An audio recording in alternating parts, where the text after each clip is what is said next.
Okay, welcome to the Build It Yourself Laboratory. I'm John. I'm the chief engineer at Build It Yourself.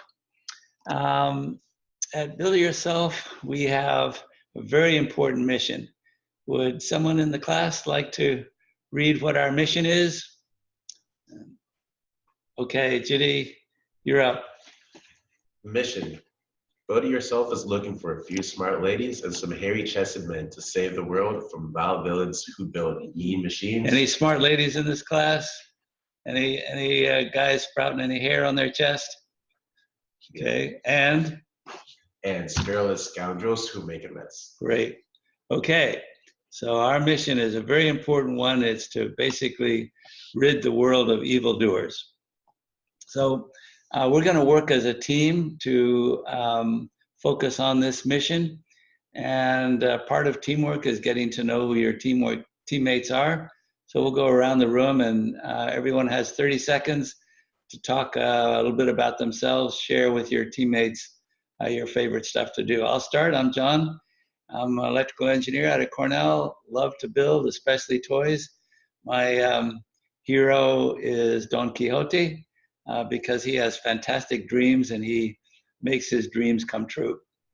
Judy, you like to talk a little bit about your background? Yeah. My name is Jade Nwosu. I'm from Dallas, Texas. One of my favorite heroes is Kobe Bryant. He's a man that always put his best effort. He always took the shots that nobody else would take. And I feel like that is something that I aspire to do in my whole life as well. Great, Jade. Okay. So at Build It Yourself, we have laws of the lab. And would someone like to volunteer to read Law of the Laboratory number 1? I would. Okay. So the first one says to respect teammates. Did you share ideas or help someone or lead your team? Great. Respect teammates, Law of the Laboratory number 1, don't poke anyone in the eye. No punching anyone in the nose. Definitely. Okay. Second one, respect your lab. Did you clean up? Did you take care of tools and sort your parts? Great, great. Basically means no throwing computers out the window. Oh, definitely. And 3, don't do stupid stuff. Did you do anything you would not want your parents or your teachers to know? Great. If you'd be embarrassed to tell someone about something you've done, it's probably stupid.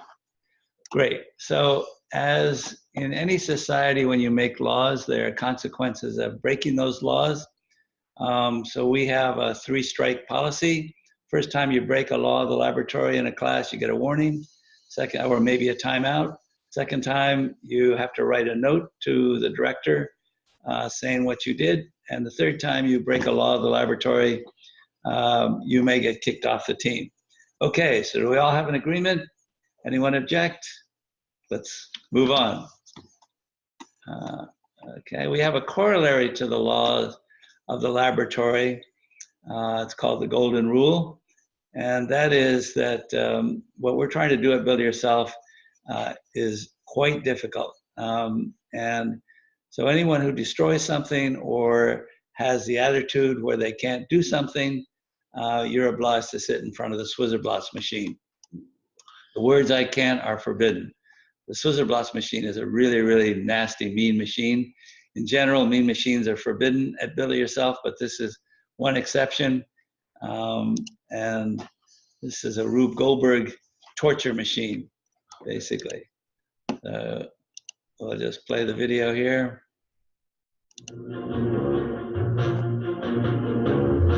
Dun, dun, dun, dun. The Swizzerblots machine. You sit in front of the Swizzerblots machine, you will not have to take a shower for a month. Okay. It's brutal. So back to our PowerPoint. All right, at Build It Yourself, we practice something called extreme building. Actually, this is a concept used in many of the most modern companies. It's called extreme programming. And it's studied in business schools extensively as a way of getting maximum productivity from your team. And if you go to the older companies like IBM or IBM or maybe General Electric, what you'll often see is 100 engineers sitting in front of 100 computers in 100 cubicles.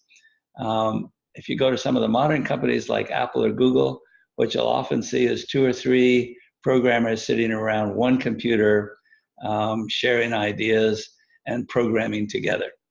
And it's been documented that 2 or 3 engineers working on one computer is more productive than 2 or 3 engineers each working on their own. There's a number of logical reasons for that, but we're going to practice extreme building or extreme programming in our Build It Yourself laboratory. You're going to be teamed with 1 or 2 partners when you complete a project. All right. So just to give you a sense for how important teamwork is, and the concept of extreme building or extreme programming, you could argue that one of the most spectacular things humans have ever done is go to the moon.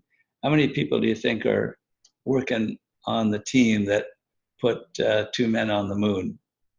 I would guess around 100. 100, okay. When we landed on the moon, there were 36,000 people working for NASA. So to do something spectacular, you need a big team. And here's some examples of really cool things that were done and how many people were on the team to develop these. Okay, so that's the introduction to Build It Yourself. We're going to start this project off by creating a PowerPoint lab book. And so we're going to break it into teams. Go with your teammate to a computer, and the first thing we're going to do is create a lab book cover that looks like this. So then we break, and let's stop recording and just stop sharing, stop recording.